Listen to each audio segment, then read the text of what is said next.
star of Desperately Seeking Susan. And let's give a warm welcome to the lovely filmmaker, legend, Susan Seidelman. And so I will give you the mic. I'm going to just say a tiny thing, and stick around afterwards because we're going to have a fun conversation about the film. Thank you.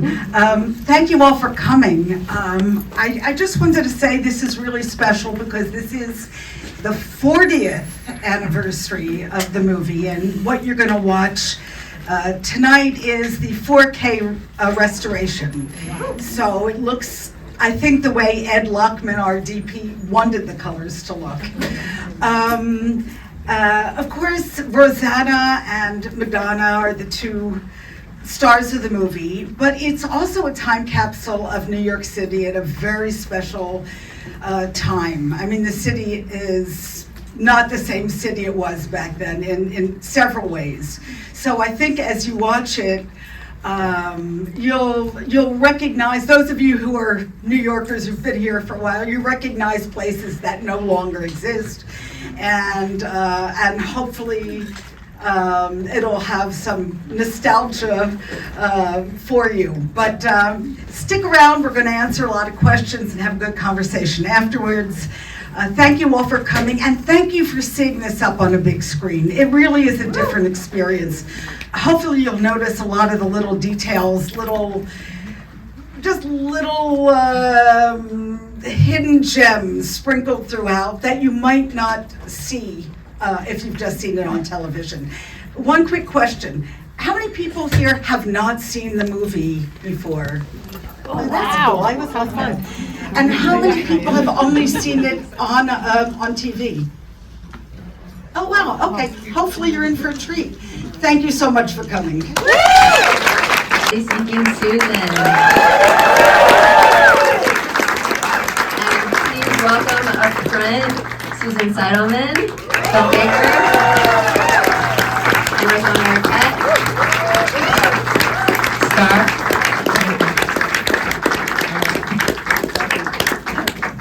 Song, it makes me want to dance always at the end. Oh, God. 40 years ago. And so I guess to paint the scene, and we'll start with you, Susan, and then Rosanna. Tell me about like where each of you were at in your lives when this project came to you, and kind of paint the scene of what was going on for you. Yeah. I'll start? Okay. First of all, thank you all for being here. Appreciate that. So I had moved to New York in the mid-'70s to go to NYU Film School. And after I graduated from film school, I made a very low-budget movie called Smithereens that ended up getting way more attention than I thought it would, because I had no idea at that time exactly. I mean, I had no expectations whatsoever. But as a result of that, it was invited to the Cannes Film Festival, and as a result of that, I got an agent.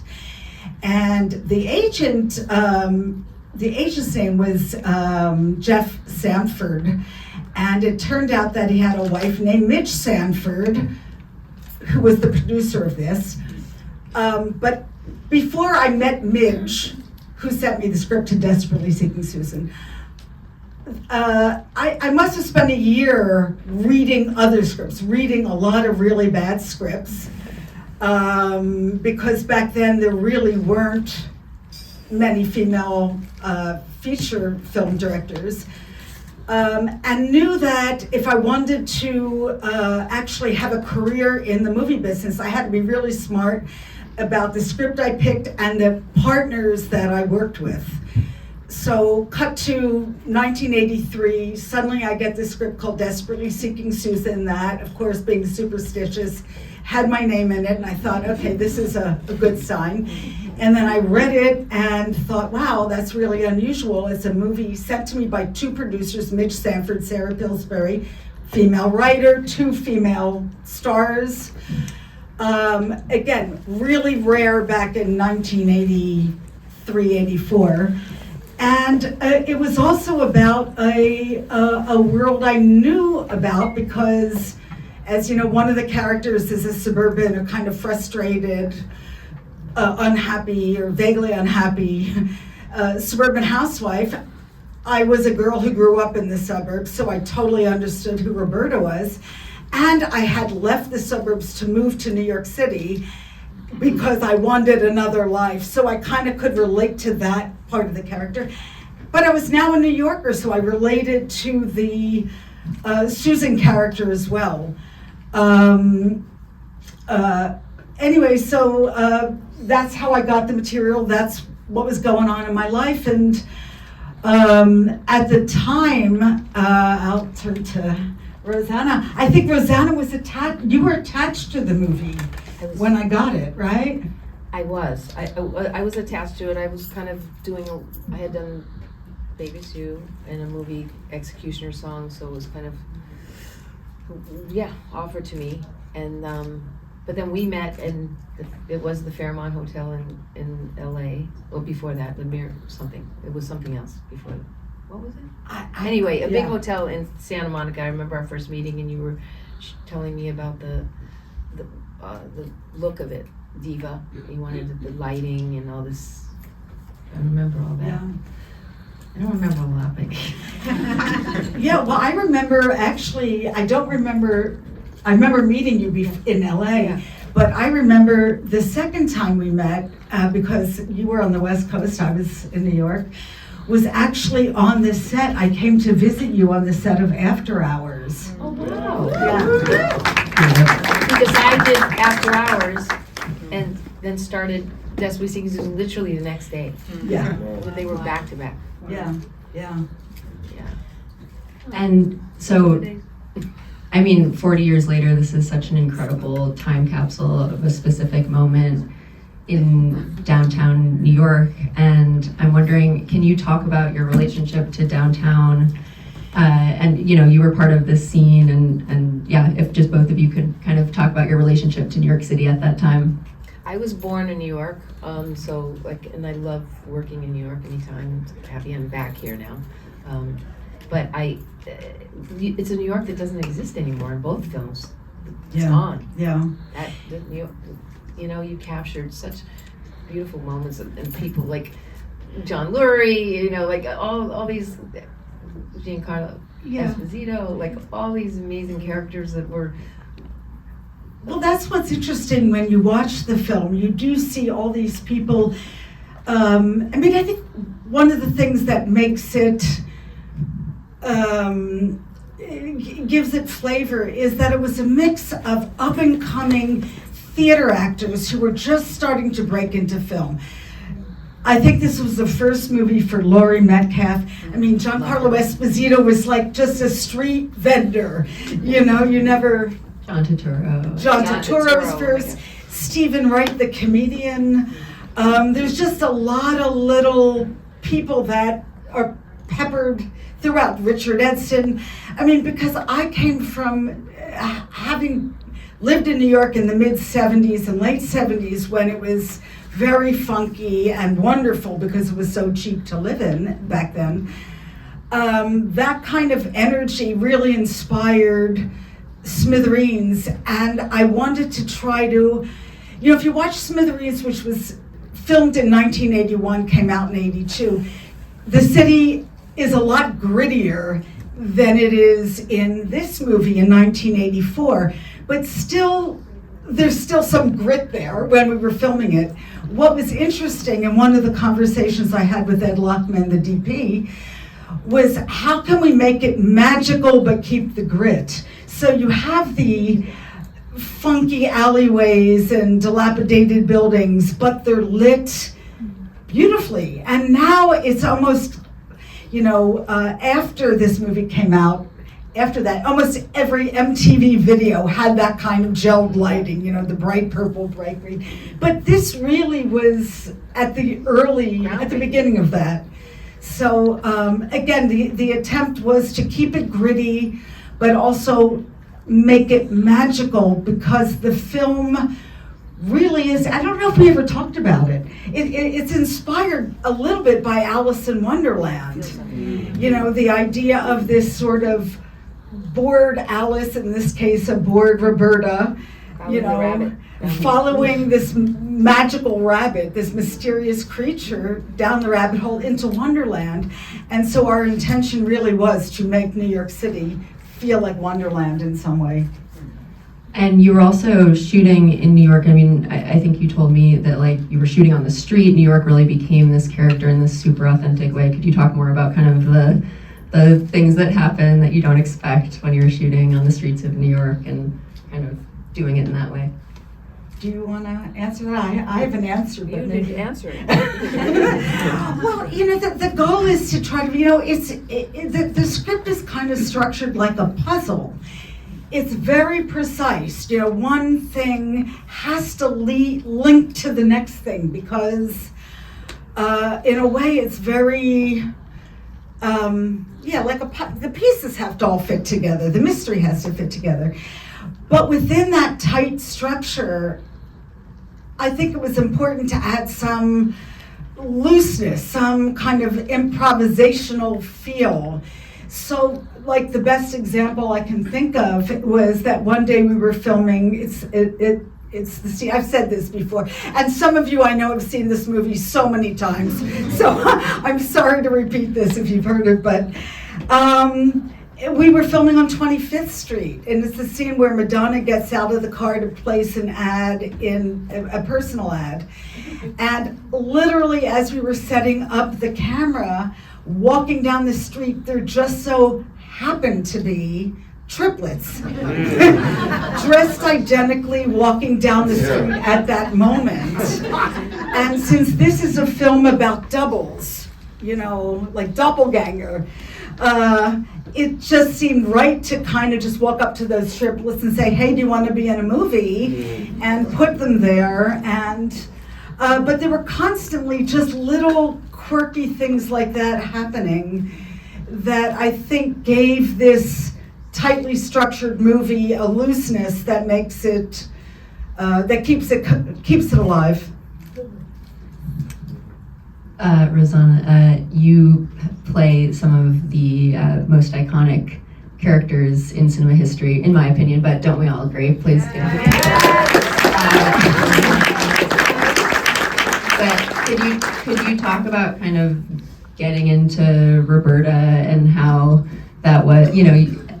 It was confused, that we had moments of confusion because of the actual, because it was shot out of sequence, you know, Yeah. a lot. So sometimes Yeah. like, where's the amnesia tracking stuff? Yeah. Which I found, but she doesn't have amnesia. No, wait, she does. Like, so there was some frustration and stuff. But, you know, this was the first film, really, groundbreaking, was female writer, female director, female producers, about females. It was a really groundbreaking film for females in that time. And that's, Yeah, but what I think actually is why we're here 40 years later. I mean, certainly that the female empowerment theme was novel at that time and important. But I think it's also about a universal theme of allowing the inner person, the person you want to be inside of you, allowing that to come out, or at least becoming the most authentic version of yourself, which is what the journey that Roberta goes on. It's all about being a more dynamic Roberta, you know, and I think we all want to be. At the end, when she leaves her husband, she means it. She's found herself. Yeah. She's Yeah. going to be. There was we talk about this because it was a different ending, which in the script I loved. And it was hard, but you know, it wasn't her fault, but it was this ending where they didn't go off with the guys. They went off with each other on an adventure. Yeah. And the original ending in the script, and also I was really bummed out about it because I loved that it wasn't that fairy tale, oh, let's go off with the boys.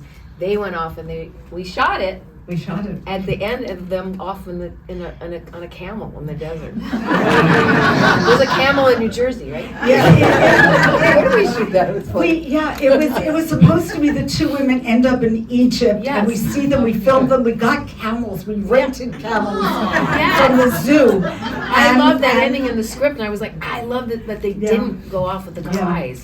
But so I was really bummed out for a lot of years about that. But she explained, like she had the right reason. I mean, explain why. Well, let me so we filmed it supposed to be in Egypt, and we got these camels, and I think your camel was a little bit dirty and nasty. Yeah. I think. But I thought we were But we filmed it. Oh, We okay. No, Oh, there were yeah, two that's camels. right. That's right. You're Two right. camels. You're right. Oh, my camel was. And big. it was a sand pit. It was actually a business, a factory where they make glass, and I guess you need sand Oh, it was glass. to make glass or something. Anyway, so we were there filming, and we were going to put in a pyramid optically in the background, and we shot the whole thing, and then we had a test screening. Which is what the studios make you do. You know, you go out to Secaucus, New Jersey, and a mall, and you screen the film. And what I like the noticed what happened was sitting there with the audience, the scene that now ends the movie in the movie theater came up, and the two you reunite with Aidan Quinn and. Anyway, and the audience sort of starts to applause and gets up. And I'm thinking, oh, there's still another 5-minute scene with their guys sitting in a bar talking about whatever happened to the women, and then we cut to the women on camels. And I realized that whether I liked it or not, this felt like the ending. And I do like it now, but it felt like the ending. And I do too. Yeah. In retrospect, what I do like about it is that this is a kind of screwball comedy with a twist. I mean, I was always very inspired by 1940s screwball comedies because the women in those comedies were so cool. And I liked that this sort of references movies in a movie theater. It ends in a movie theater. In the film, it has a kind of meta ending. You know, the film literally burns, the celluloid burns on screen. And it just felt like the right ending. I would have loved to bring the camels back somehow, but you had to watch a lot of other stuff till you got there. Anyway, but I didn't see this movie for years, and we were in May. We went to the Roger Ebert Festival for this, and then that was the first time I had seen it. It was so I wasn't gonna watch it again tonight, but my friends were here, and it's like, it's weird to watch yourself, but it's like so long ago. It says, who is that person? Child with his voice. I was like, oh my God. Well, a question for you two. So, in the spirit of this festival, and in kind of the idea that you two are two legends up here, there are a lot of up and comers watching this. Could you each give a little bit of advice or words of wisdom about getting into the arts? You know, making your first movie. You know, Well, as an actor, I mean, it's really crazy right now what's happening. So I thank God for independent filmmaking, which it wasn't actually. It was a studio. It felt very. But that's a testament to you guys, I think, that it has that independent spirit feel. Yeah. But just make your own stuff, create your own stuff, because I don't know, AI scares the shit out of me. I don't know how anybody else does. I just think it's just the death of us. I know a lot of young people are using it, and I don't understand it, so maybe that's why. It scares me because it doesn't have a soul. But I think that, young people, that are making their own art, and because maybe there's a way to do it in a way that's not as expensive, but you'll have a soul putting in. I don't know. I don't get it. But it scares me. So I think just stay true to yourself, and don't rely on The studio system, I don't think we can at this point. And the studio system always swings back to looking at New York City and what's Yeah. coming out of it, so. Yeah, that's interesting. Yeah, I think it's just about making stuff. Just make stuff. Yeah. And have a point of view. Figure out what it is that turns you on, what it is you want to say, and then make it. I think that sometimes one of the things that I am thrilled about was that back in when I started out at NYU, again, this was the mid to late 80s, and there was no internet. I was pretty naive. I didn't know what agents, I never thought about getting an agent or what Hollywood would Tell like. the story about, just quickly, I know I'm gonna get kicked off quickly, but tell the story of being in the hotel lobby of when you're about to go to Cannes and you get a sales agent because they overhear you. Oh, okay. Well, how okay. Maybe you should also, I encourage everyone to pick up a copy of her memoir.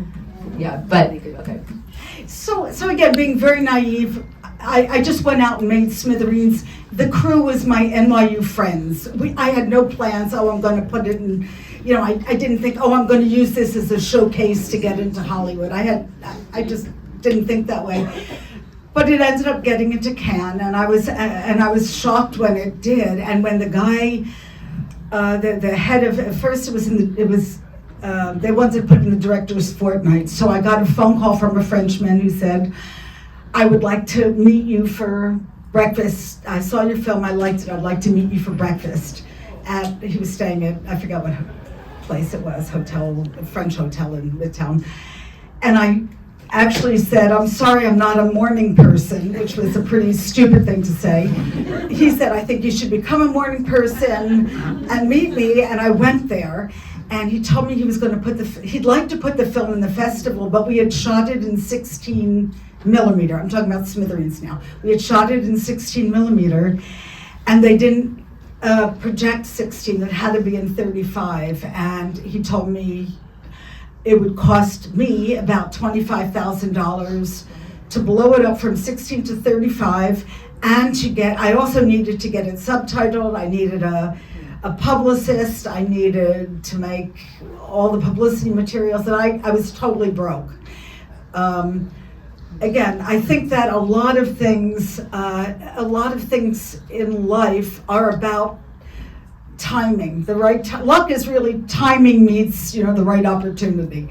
So as he's telling me this stuff, and my heart is sinking because I'm thinking I just don't have the money to do this, and literally sitting at the table next to me happened to be two British people who were listening in on the conversation and said, excuse me, I don't mean to interrupt, but we happen to be sales agents, and if you let us represent your film in Cannes, we will front you that money, knowing that they would get it back through sales.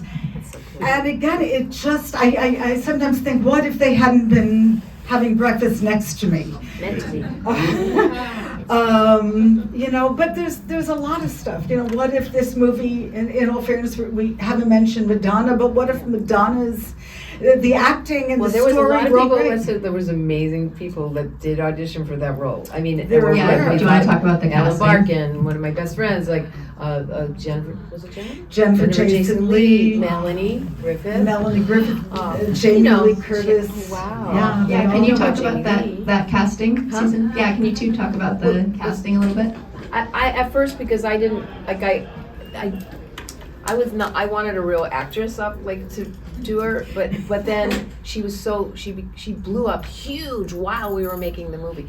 But I saw this Lucky Star video, and that got me, and she drew me in, and she was enigmatic and amazing, and then you just kind of fell in love with her and her look and her vibe and thing, and then it was like, okay, I get it. But she got it. Well, but who would have known? I mean, But there's you got no it. way You to wanted her.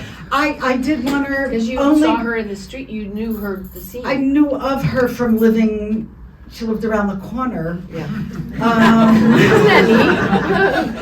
that but it was really from having also made smithereens with a musician named Richard Hell, who I knew was not an actor, but had a persona that if I could kind of capture that persona on celluloid, and it worked out, you know? So I thought, oh, maybe this is another opportunity to take somebody who I think has something interesting and just try to capture that. And It was a smart move. She blew up huge. neither of us had any idea that Like, that was so, going to so happen. there was like, the Madonna movie, it became that, and and it lives forever because most likely for Madonna, it does. So, and at the end, we all want to dance to get in the groove. And so watching this, and that shoot and that production being 40 years ago, I mean, are there a few specific memories from the production, Rosanna, that come to mind, or? Well, we were really close during the movie. I mean, I think she was with Jelly Bean and a Broken Heart in that time, and spent a lot of time, like, I was living at the Mayflower Hotel, which no longer exists, and she could, I would have to work like at 5:30 in the morning, Paul or whatever, and she'd call me, at 3 in the morning, or like having been out, and she wasn't going to work the next day. So it was funny, and we hung out on the phone. Now we didn't have cell phones then at the hotel, but we were pals. Specific. No, my main memory was before I started. I was very fearful about moving from being a downtown indie filmmaker to making a Hollywood movie. And even though this was a lower budget Hollywood movie, it was still a studio movie with a union crew. And I was really afraid. I had heard horror stories about other women indie filmmakers who had made one kind of lovely low-budget movie, then went to Hollywood, made something that they had a heavy-handed producer looking over the shoulder, and it flopped, and then they disappeared. And I didn't want that to happen to me. And my biggest memory of this was that, shockingly, it didn't feel that much like a studio movie. I don't know if It didn't. We were able to keep the indie spirit going. And for me, again, one of the great things was, working with Ed Lockman. This was his first sort of Hollywood fictional film. He had made some European documentaries with some great German directors like Herzog and Wim Wenders,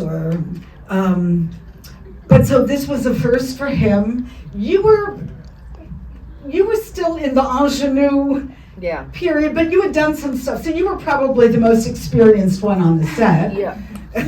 Yeah. At that time, I think I'd done Execution Song, and the John Sayles movie. I think that's what Baby I It's You. Yeah. A lot of, But for a lot of us, and the producers, again, my worry about having heavy-handed producers, they had never produced a movie before. So I was more experienced than them. And that was a kind of relief that I didn't feel that sort of pressure. And just a little anecdote, none of us were prepared for Madonna's skyrocketing career. It literally blew during up right filming. in that time. Do you remember the moment when you're on set or during the production? What exactly happened? What does that mean? She was on the cover of Rolling Stone suddenly. Boom. She suddenly, it was like, and then the set fans started coming. You had to shut down or you couldn't have noise. The first day we shot was the scene on St. Mark's Place, Madonna walking down the street eating cheese doodles. No one was paying attention. I mean, the people, New Yorkers are cool, so they see a camera, they see some lights, they look, they walk, they keep walking. They didn't recognize any movie stars, so we had no security. But at some point, it was after that article came out in Rolling Stone, which was probably around, it was a 9-week shoot, it was probably in the middle, some time, like week 5 or 6. It was around the time of the Magic Club, when we were filming the Magic Club. Yeah. Suddenly, we needed security. Suddenly, you know. She's wearing the her whole- shirt that says MC. Down in Giovanni. But it changed dramatically. But it didn't change the tone of the movie. It changed the number of people hanging around or trying to watch us. But And what do you hope the takeaway is from the film now, watching it? What's the takeaway? I don't know, whatever. I hope it passes. I think it has And the passed the nuance. test of time, and I hope.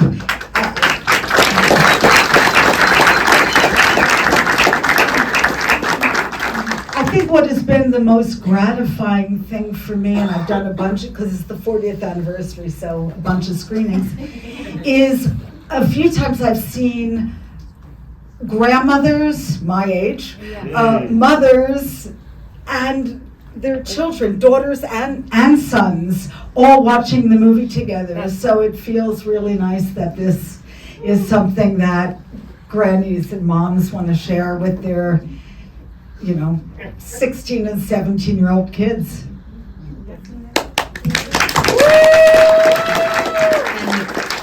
I was asked just one final question for you, Rosanna. Can you just talk about how you prepare for a role, or do you have any processes and ways in which you get into a character? I think it's changed a lot. It's grown a lot. I have this amazing teacher that I work with in Ireland, Alina Walsh, who I love, and she's really incredible. So I'm looking forward to, you grow and all your experience, you get older for sure, and it's, I feel like I haven't done what I want to do yet in this time in my life. And so I look forward to that. And you asked me a question, see preparation. I really, really read the script and over and over, and I'm just really try to learn your lines, which is harder as you get older. Like I'm forgetting, I just realized, because I just did a play thing with the Eve Ensler thing for a night, and I was off book, but it was, it's like constantly just know the words. That, like, really know the words, live it, so that's not an issue. And I used to not do that seriously. Like, I was like, oh yeah, like memorize and before in the trailer. I think that helps a lot, and it's just in you, which I've done later in life, Yeah. And final, and then we're actually gonna get yelled at. And how do you prepare for a production? Mentally, emotionally? Yeah, I mean, it's trying to find the tone. That's the hardest thing, finding the tone, the color palette. I mean, the shots come, there's certain shots, it's not about storyboarding the shots. That's kind of, you figure out how to do that. It's trying to find the world that you want to live in. That's the tricky thing. When you read a script, what world am I gonna try to make come alive? And that takes that's what takes the most time and is the most complicated. Once you get that, then everything else falls into place. And things come to you organically. Like I know the words, but then just like things will appear. It's like, oh, it's the outfit or the hat that should be that woman that you're playing. Things will just kind of, it's like improv, which is my favorite thing, just to feel it happens in the moment. You have a great script, but then allow it to come alive with accept what is. It's raining, it's not supposed to, you deal with the rain. Yeah. Oh, no, I answered. That's a beautiful way to end. Thank you so much. Thank you so much.